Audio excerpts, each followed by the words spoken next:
ముందుగా మీడియా మిత్రులకందరికీ నమస్కారం. నిన్నటి రోజున అనంతపురం నగరంలో చాలా పెద్ద ఎత్తున బీసీ గళానికి వేలాది మందిగా బీసీలు, వైఎస్ఆర్ కాంగ్రెస్ పార్టీ కుటుంబ సభ్యులు తరలి వచ్చి విజయవంతం చేసి కూటమి ప్రభుత్వం చేస్తున్నటువంటి అన్యాయాన్ని, వారు చేస్తున్నటువంటి మోసాలకి తిరుగుబాటు చర్యగా భావించి పెద్ద ఎత్తున గళం విప్పినటువంటి ప్రతి ఒక్కరికి పేరు పేరున ధన్యవాదాలు తెలియజేస్తూ ఈ కార్యక్రమానికి ముఖ్య అతిథులుగా ఇచ్చేసినటువంటి మా పార్టీ రీజనల్ కోఆర్డినేటర్ పెద్దలు బీసీల పక్షపాతి పెద్దిరెడ్డి రామచంద్రారెడ్డి గారికి,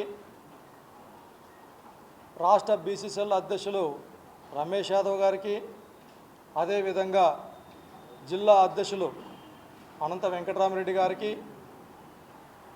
మరియు సమన్వయకర్తలు రాప్తాడు సమన్వయకర్తలు తోపుదుర్తి ప్రకాష్ రెడ్డి గారికి, మాజీ మంత్రివర్యులు శంకరనారాయణ గారికి, ఉషశ్రీ అక్క గారికి, అదేవిధంగా మంగమ్మక్క ఎమ్మెల్సీలు మంగమ్మక్క గారికి, ఎమ్మెల్సీలు భరత్ గారికి, ఉరువకొండ సమన్వయకర్త శైలజనాథ్ విశ్వేశ్వరరెడ్డి అన్న గారికి, సింగనమల సమన్వయకర్త పెద్దలు శైలజనాథ్ అన్న గారికి,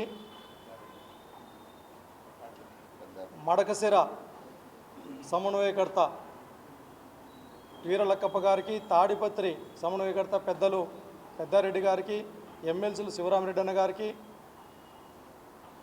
జెడ్పీ చైర్మన్ గిరిజమ్మక్క గారికి, మరి అదేవిధంగా రాయదుర్గంకు సంబంధించినటువంటి మెట్టు గోవిందరెడ్డి అన్న గారికి, గోరంట్ల మాధవన్న గారికి, తర్వాత ఈ కార్యక్రమానికి పెద్ద ఎత్తున ఇచ్చేసినటువంటి రాష్ట్ర స్థాయి బీసీసీఎల్ నాయకులకు, జిల్లా బీసీసీఎల్ నాయకులకు, సాధికారక కమిటీకి సంబంధించినటువంటి మాజీ చైర్మన్లకి, ప్రతి ఒక్కరికి కూడా కృతజ్ఞతలు తెలియజేస్తూ ఉన్నాం. మరి ఈ సందర్భంగా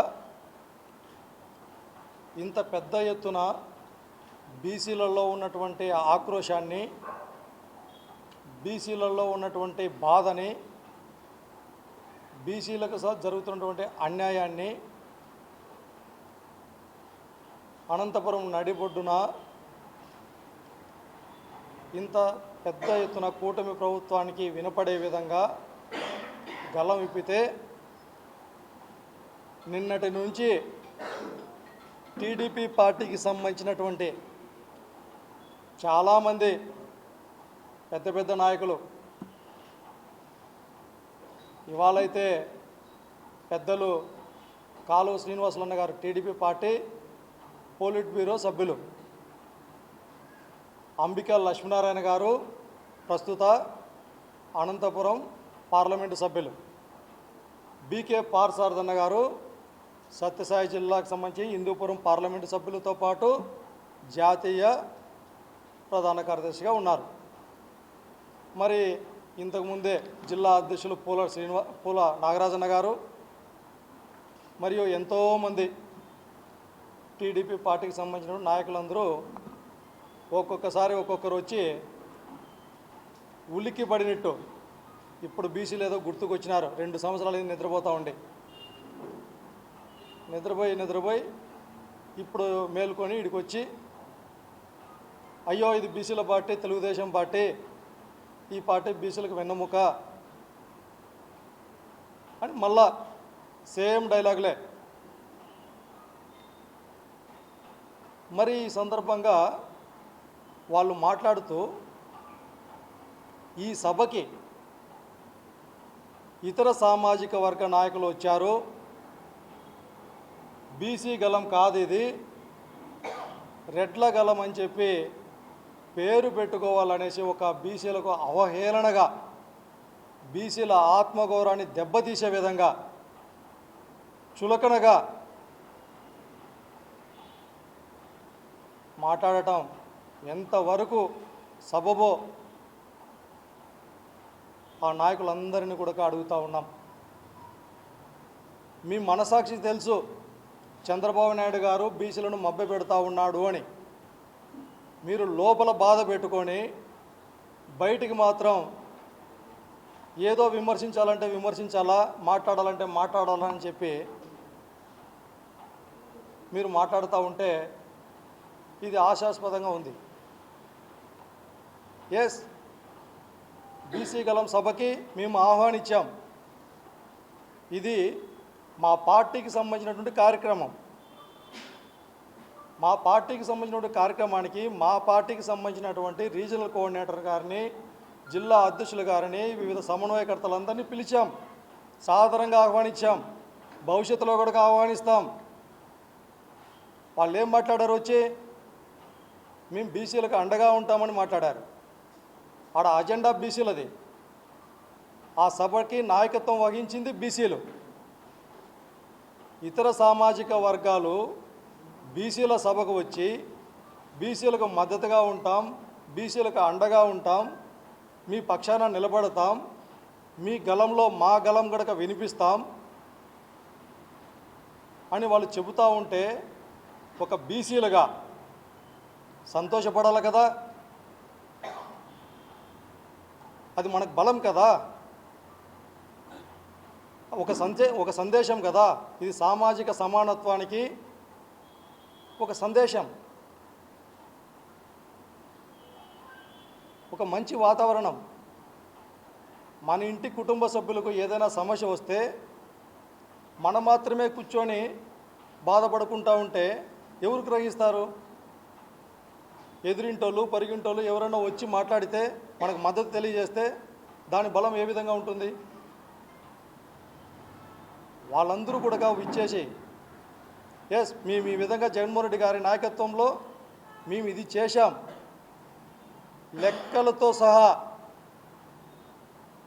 మేము బీసీలకు జగన్మోహన్ రెడ్డి గారు ముఖ్యమంత్రిగా ఉన్నప్పుడు ఇది చేశాము, మీరు ఈ విధంగా మోసం చేస్తూ ఉన్నారు, బీసీలకు పక్షాన మేము నిలబడతామని చెప్పి బీసీల మీద ప్రేమతో, బీసీల పక్షపాతులుగా వాళ్ళందరూ కూడా సుదీర్ఘమైనటువంటి అనుభవం ఉన్నటువంటిది.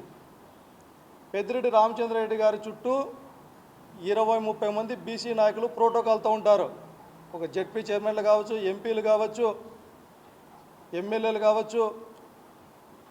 బీసీలకు అండగా నిలబడినటువంటి వ్యక్తి జగన్మోహన్ రెడ్డి గారు సైనికుడిగా ఉన్నారు. ఈ జిల్లాలో అనంత వెంకటరామరెడ్డి గారు సుదీర్ఘమైనటువంటి అనుభవంతో ఈ సభా ఏర్పాట్లను కూడా దాదాపు 3-4 రోజులుగా చూశారు, దగ్గరుండి పర్యవేక్షించారు, అండగా నిలబడ్డారు. రాప్తాడు శాసనసభ్యులు ప్రకాష్ రెడ్డి గారు చెప్పినట్లు ఆయన చుట్టుపక్కల బీసీలకి అగ్రతాంబూలం వేశారు. శైలజానాథ్ గారు మాజీ మంత్రివర్యులు, విశ్వేశ్వరరెడ్డి గారు ఆయన పక్కన ఉండేది ఎప్పుడూ బీసీలే. ఏం తప్పు? మేము పిలుస్తూనే ఉంటాం. మా వర్గాలకి న్యాయం జరగాలి, మా వర్గాలకు న్యాయం చేస్తాం, అండగా ఉంటామన్నటువంటి ప్రతి ఒక్క సామాజిక వర్గాన్ని కూడా మేము ఆహ్వానిస్తాం. వాళ్ళతో కలిసి మా యొక్క అభివృద్ధికి వాళ్ళ యొక్క సలహాలు సూచనలు తీసుకొని వాళ్ళతో కలిసి నడుస్తాం. ఇది మా పార్టీ ప్రోగ్రాం, మా పార్టీ కార్యక్రమం. ఈ కార్యక్రమం అవుట్ ఆఫ్ కార్యక్రమం కాదు కదా. ఒక నాయకుడు ఏమో మాట్లాడుతున్నారు, ఎంపీ గారు జ్యోతిరావు పూలే అనేటటువంటి పేరు కూడా పలకటంలే. పక్కన వ్యక్తులు పూలే గారి పేరు చెప్తా ఉంటే అప్పుడు చెప్తా ఉన్నారు. వీళ్ళు పూలే గారి గురించి, అంబేద్కర్ గారి గురించి ఈరోజు ప్రేమగా తీయని మాటలు మాట్లాడుతూ ఉన్నారు. ఇదే 2 సంవత్సరాల కాలంలో భారత రాజ్యాంగ నిర్మాత డాక్టర్ బిఆర్ అంబేద్కర్ గారి రాజ్యాంగాన్ని తుంగలో తొక్కి రెడ్ బుక్ రాజ్యాంగం పేరుతో హింసాయుతమైనటువంటి వాతావరణంలో ఈ రాష్ట్రంలో ఉన్నటువంటి బీసీల పైన దాడులు, దౌర్జన్యాలు, అరెస్టులు చేసి బీసీలందరినీ ఒక్కొక్కరిని ఒక్కొక్క విధంగా ఇబ్బందులకు గురి చేసి రాజకీయాలకు దూరం చేస్తూ ఉంటే మీరు అంబేద్కర్ గారి గురించి, అంబేద్కర్ గారి రాజ్యాంగం గురించి, పూలే గారి గురించి మాట్లాడతారా? నవ్వుతున్నారన్న. ఎందుకంటే మీకు సుదీర్ఘమైనటువంటి అనుభవం ఉంది. ఏదో మీ పార్టీ పెద్దల మెప్పు కోసం మాట్లాడటం అనేటటువంటిది కాదు. ఈ రాష్ట్రంలో ఉన్నటువంటి బీసీల యొక్క ఆలోచన విధానాన్ని గ్రహించండి. మేము అడుగుతూ ఉన్నాం, బీసీలకి ఈ వాగ్దానాలు ఇచ్చారు, మీరు ఇచ్చినటువంటి హామీలు ఇవి. 2 సంవత్సరాల కాలం గడుస్తూ ఉంది.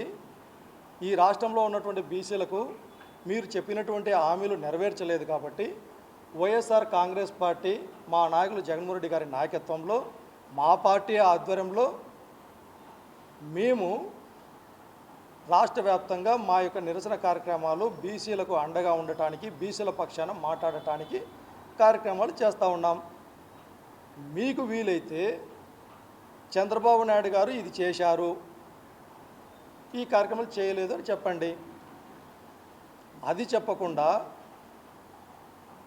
ఇంత పెద్ద ఎత్తున బీసీలందరూ ఏకతాటిపైకి రాగానే మళ్ళా బీసీలను మభ్యపెట్టేటటువంటి ప్రయత్నాలు చేస్తూ ఉంటారు. వాళ్ళు వచ్చినారు, వీళ్ళు వచ్చినారు, అక్కడ పెట్టినారు, ఇక్కడ పెట్టినారు. ఇది కాదు కదా మీ నుంచి మేము ఆశించిండేది. మీరందరూ క్రియాశీలకమైనటువంటి హోదాలో ఉన్నారు కదా. మీరందరూ చంద్రబాబు నాయుడు గారితో, ముఖ్యమంత్రి గారితో చర్చించి బీసీలకు న్యాయమైనటువంటి డిమాండ్ల సాధన కోసం మీరు పోరాటం చేయాలి కదా, అడగాలి కదా. మా పైన ఎందుకు మీకు అంత అక్కసు? మరొక పక్కన కాలువ శ్రీనివాసులు అన్నగారు ఈరోజు విదేశీ విద్య గురించి మాట్లాడినాడు. అన్నగారికి తెలుసు, ఇదే విదేశీ విద్యకు సంబంధించినటువంటిది దాదాపు 2014 నుంచి 2019 వరకు ఉన్నటువంటి విదేశీ విద్యకు సంబంధించిన నిధులు రిలీజ్ కాకపోవటం వల్ల ఇప్పటికీ కూడా బీసీ విద్యార్థులు న్యాయస్థానాల చుట్టూ దేహి దేహి అని అడుగుతూ ఉన్నారు. మీరు కూడా తెలిసి కూడా మా పైన అబండాలు వేయటం, జగన్మోహన్ రెడ్డి గారి పైన. ఇంకొక పెద్ద డైలాగ్ మాట్లాడినాడు, బీసీల గొంతుకు వస్తుంది వైఎస్ఆర్ కాంగ్రెస్ పార్టీ అని చెప్పి. ఏమన్నా ఈ మాటలకి అర్థం తెలుసా? జగన్మోహన్ రెడ్డి గారు ముఖ్యమంత్రిగా ఉన్నప్పుడు ఈ రాష్ట్రంలో బీసీలకు పెద్ద ఎత్తున అగ్రతాంబూలం వేసి రాజకీయంగా నోరు తెరిచి మాట్లాడేటటువంటి అవకాశం లేనటువంటి బీసీలకు మీరు మాట్లాడాలి, చట్టసభలకు వెళ్ళాలి, చట్టసభలకు పంపిస్తానని చెప్పి వేల మందిని బీసీలను చట్టసభల్లో వార్డు మెంబర్లు మొదలుకొని రాష్ట్ర స్థాయి మంత్రుల పదవుల వరకు వాళ్ళకి ప్రాధాన్యత ఇచ్చి చట్టసభల్లో నోరు తెరిచి బీసీల పక్షాన మాట్లాడే అవకాశాన్ని కల్పించాడు జగన్మోహన్ రెడ్డి గారు. ఈరోజు మేము చెప్తాం ధైర్యంగా, మీరు రండి. జగన్మోహన్ రెడ్డి గారు ఈ రాష్ట్రంలో బీసీలకు ఏం చేశాడు, ఎన్ని పదవులు ఇచ్చాడు, చంద్రబాబు నాయుడు గారు 40 సంవత్సరాలుగా ఏ విధంగా మోసం చేసినాడో మేము చెప్తాం. మీరు ఇతర సామాజిక వర్గాలని ఈ విధంగా మాట్లాడటం అంటే ఒకసారి ఆలోచన చేయండి. ఎన్నికల ముందర చంద్రబాబు నాయుడు గారు దాదాపు కుమ్మరులకు సంబంధించినటువంటి చక్రాలు తిప్పుతున్నాడు.